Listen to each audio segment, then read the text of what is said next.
Coba dibayangin, ada satu hal yang kita lakuin 20.000 kali setiap hari, seringnya tanpa sadar sama sekali.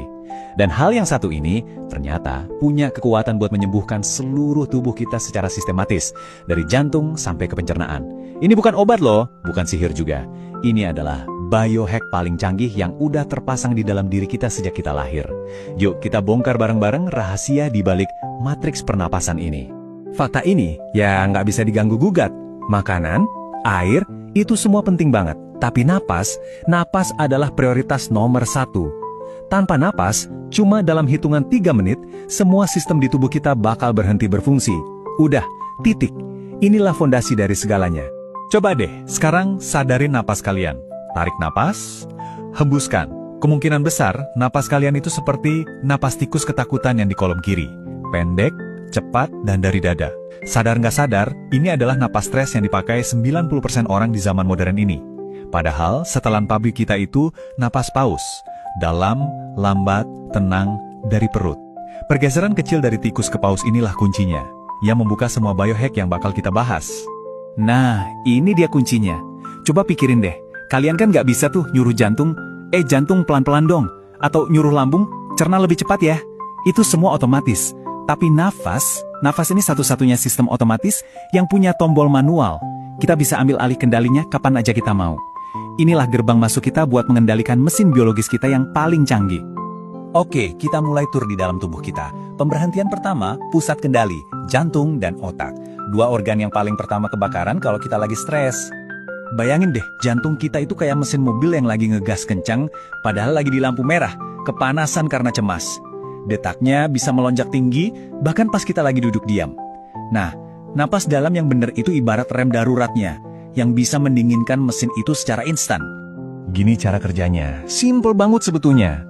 Pas kita tarik napas panjang dan lambat, kita itu kayak lagi neken tombol khusus di pembuluh darah kita. Tombol ini langsung kirim sinyal ke otak. Situasi aman, tenang. Respon otak pun langsung. Jantung melambat, pembuluh darah jadi rileks, tekanan darah turun. Simple kan? Kerennya, kalian baru aja melakukan intervensi medis ke diri sendiri. Gratis, cuma modal udara. Sekarang, kita naik ke pusat komando utama, otak. Pernah nggak sih ngerasa kepala tuh kayak benang kusut, ruwet, susah fokus, rasanya kayak ada badai di dalam kepala? Nah, itu tandanya otak lagi korslet karena stres. Dan napas dalam itu sekringnya, cara kita buat meriset otak biar kembali jadi pabrik ketenangan. Dan ini bukan main-main ya. Bukan cuma sugesti, ini perubahan kimia beneran di otak kita. Napas dalam itu mengubah gelombang otak kita dari mode panik ke mode fokus.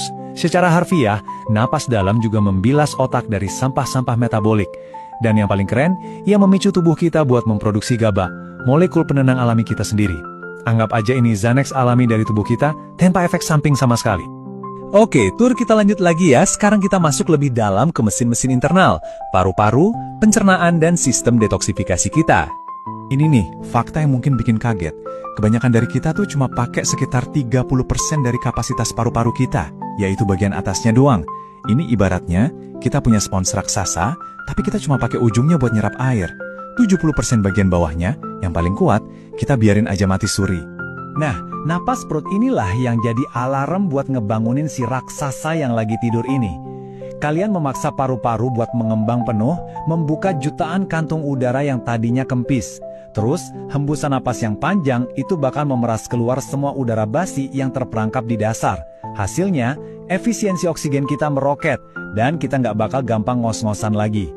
Nah, buat kalian yang sering punya masalah lambung atau pencernaan, dengerin baik-baik bagian ini. Otot pernapasan utama kita, yaitu diafragma, letaknya itu persis di atas lambung. Jadi, setiap tarikan napas perut, itu sebenarnya adalah pijatan internal gratis buat seluruh sistem pencernaan kita.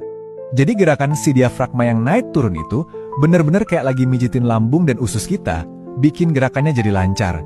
Gerakan ini juga ngelatih katup lambung biar nggak gampang bocor, yang jadi penyebab utama GERD. Plus, ini mengaktifkan sistem saraf istirahat dan cerna, yang ngasih sinyal ke tubuh buat fokus memproduksi enzim dan menyerap nutrisi. Oke, sekarang kita masuk ke area yang lebih serius nih, benteng pertahanan dan perbaikan tubuh kita, yaitu sistem imun dan hormonal. Ini nih, salah satu rahasia terbesarnya. Gini deh, kita tahu jantung itu memompa darah kan? Terus, yang memompa sistem imun kita, apa dong? Jawabannya, diafragma kita. Cairan limfatik yang bawa sel-sel darah putih buat ngelawan infeksi, itu nggak punya pompa sendiri. Gerakan napas dalam kita lah yang jadi pompa vakumnya, yang menyebarkan pasukan imun kita ke seluruh penjuru tubuh. Selanjutnya nih ya, ada konsep yang wah luar biasa banget, namanya pencurian pregnenolon. Coba deh dengerin baik-baik. Coba bayangin, tubuh kita tuh punya satu pabrik bahan baku buat bikin semua hormon. Nah, pas kita stres berat, pabrik ini dipaksa kerja lembur non-stop buat produksi hormon stres, si kortisol. Terus akibatnya apa? Ya jelas, bahan baku buat hormon penting lainnya, kayak testosteron dan estrogen, jadi dicuri dan habis terpakai. Napas yang tenang itu fungsinya mematikan alarm stres tadi, menghentikan pencurian ini, dan ngebiarin si pabrik kembali memproduksi semua hormon secara seimbang. Oke, pasti ada yang mikir, tunggu dulu, ini aman nggak sih? Bukannya bisa bahaya? Nah, ayo kita bongkar mitos paling umum soal latihan napas ini. Dan ini pertanyaan yang wajar banget ya. Loh, kok saya malah pusing, kesemutan, atau rasanya kayak melayang ya pas nyoba napas dalam? Ini bahaya kan? Penting banget nih buat kita bedain dua hal ini. Efek samping itu biasanya reaksi tubuh kita ke sesuatu yang asing, kayak obat kimia.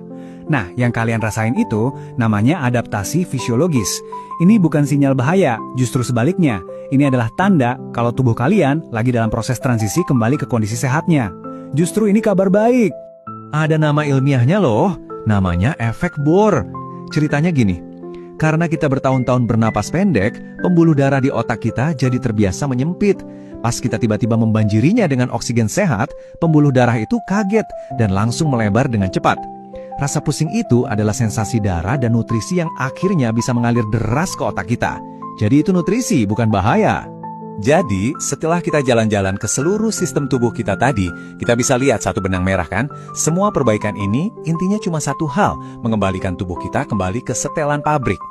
Jadi mulai sekarang, coba deh jangan lihat nafas itu cuma sebagai rutinitas biasa. Anggaplah setiap tarikan nafas itu sebagai ungkapan cinta yang kita kirimkan ke triliunan sel di dalam diri kita.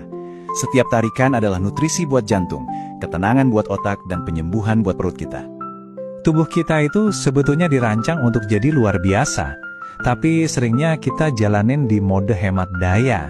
Nah, pertanyaannya sekarang, setelah kalian tahu kuncinya, siap buat kembali ke setelan pabrik kalian?